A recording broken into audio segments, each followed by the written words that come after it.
Salut la machine, j'espère que tu es au top. Dans cette vidéo, on va faire un exercice de liaison série en utilisant le protocole RS-232. Allez, c'est parti!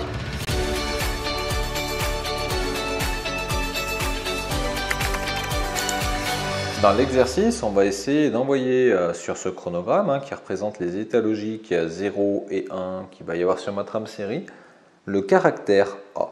Alors le caractère A, en ASCII, eh bien, c'est la valeur décimale de 65. Donc j'écris 65 en base 10. Pour envoyer ce caractère-là, je vais utiliser le protocole RS-232 en utilisant 8 bits de données. Je ne vais pas utiliser de bits de parité. J'utiliserai un seul bit de stop et j'enverrai les bits à la vitesse de 9600 bauds par seconde. Dans mon cas à moi, 9600 bits par seconde. Première chose à faire, déjà, ça va être de convertir la valeur décimale qui représente le caractère ASCII A en valeur binaire. Pour convertir ce 65 en base décimale en valeur binaire, il fallait opérer une division euclidienne de 65 par 2. 2 représentant la valeur de la base dans laquelle je souhaite le convertir, c'est-à-dire binaire, ici base 2. Donc dans 65, il rentre 32 fois 2, c'est-à-dire 64, il va me rester 1. Et je continue à diviser maintenant, cette fois-ci, le 32.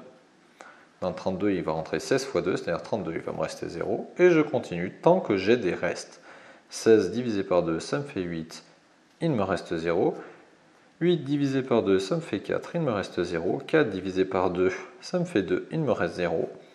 2 divisé par 2, ça me fait 1, il me reste 0. 1 divisé par 2, ça fait 0. Il me reste 1, ça y est, je suis arrivé à 0. Je vais donc pouvoir lire à l'envers les restes et être capable de dire que le A va être égal à 1. Ici, c'est ce qu'on appelle le bit de poids faible, le premier bit, celui qui est plus en bas ici dans mes divisions, au niveau de mes restes, suivi de 1, 2, 3, 4, 5, 0. Et enfin, 1 qui sera le bit de poids fort. Ça y est, je connais mes données. On a dit juste avant qu'au niveau de ma communication série, on avait décidé d'avoir 8 bits de données. Ici, dans mon cas à moi, je n'ai que 7 bits de données. Donc ce qu'il va falloir faire, il va falloir que je complète ces 7 bits de données de manière à en avoir 8. Alors ce que je vais faire, je vais lui rajouter un 0 devant, de poids faible donc, qui ne va pas compter. Cette conversion-là, en rajoutant un 0 devant, eh bien ça ne changera rien, ça fera toujours 65. Simplement, cette fois-ci, ça y est, j'aurai 8 bits de données.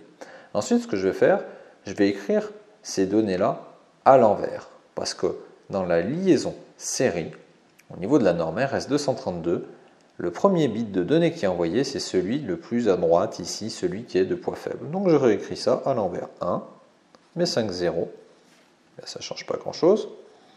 1, suivi de ce 0-là que j'avais utilisé pour compléter ma trame de manière à avoir mes 8 bits de données. Ensuite, ce que je vais faire, je vais mettre un bit de start. Le bit de start, donc l'état logique initial était à 1, le bit de start est égal à 0.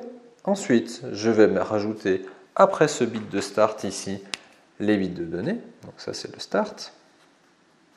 Donc je vais rajouter mes 8 bits de données, si ça c'est ma base de temps, les tirets, eh bien je vais les rajouter, donc ici il faudra que j'ai un 1, mes 5 0, 0, 0, mon 1, mon 0. Ensuite, il va falloir que je rajoute pas de bit de parité, donc je ne mettrai rien. Et enfin, un bit de stop. Le bit de stop, lui, il est égal à 1. Et ainsi de suite, je retrouverai à l'état nul, c'est-à-dire avec des 1. Je peux maintenant tracer mon chronogramme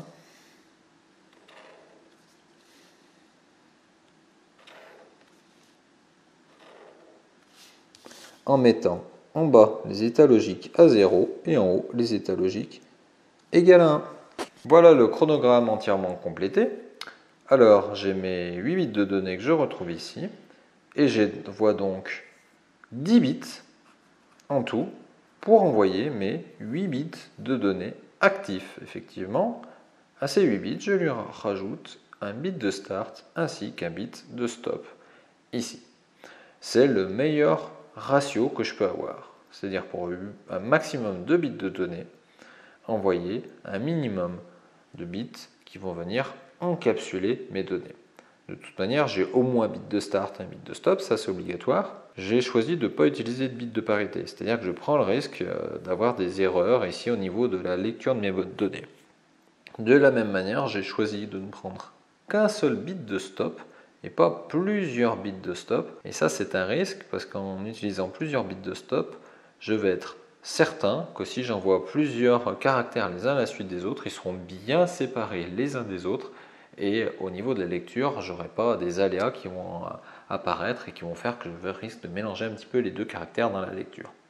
Enfin bref, donc si j'ai 10 bits et que j'envoie les données à 9600 bauds par seconde, qui dans mon cas à moi revient à 9600 bits par seconde, ça veut donc dire que 10 divisé par 9600 me donne la durée de transmission de mon caractère. Et ça fait environ 1,04 microsecondes. Si j'envoie donc 960 caractères, eh bien il me faudra donc 1 seconde pour les transmettre. Voilà, cette vidéo est terminée. On récapitule rapidement ce que l'on vient de voir ensemble. Il fallait d'abord définir le protocole de communication ainsi que ses données d'encapsulation, si j'ai des bits de stop, si j'ai des bits de parité et la vitesse de transmission. Ensuite, on s'était donné un caractère à transmettre. Ce caractère, on l'avait trouvé en base décimale, sa correspondance ASCII base décimale. On l'avait codé en divisant par 2 en valeurs binaires. Ces valeurs binaires, ensuite, on avait rajouté un 0 devant de manière à ce qu'il y ait 8 bits. On les a ensuite retournées, réécrites à l'envers en écrivant au premier le bit de poids faible. On les a encapsulés avec un bit de start. On a répertorié nos 8 bits de données. On n'a pas mis de bit de parité. Et à la fin, on a rajouté un bit de stop qui est celui-là. Voilà, la vidéo est terminée. J'espère que vous avez bien compris les tenants et aboutissants de cet exercice.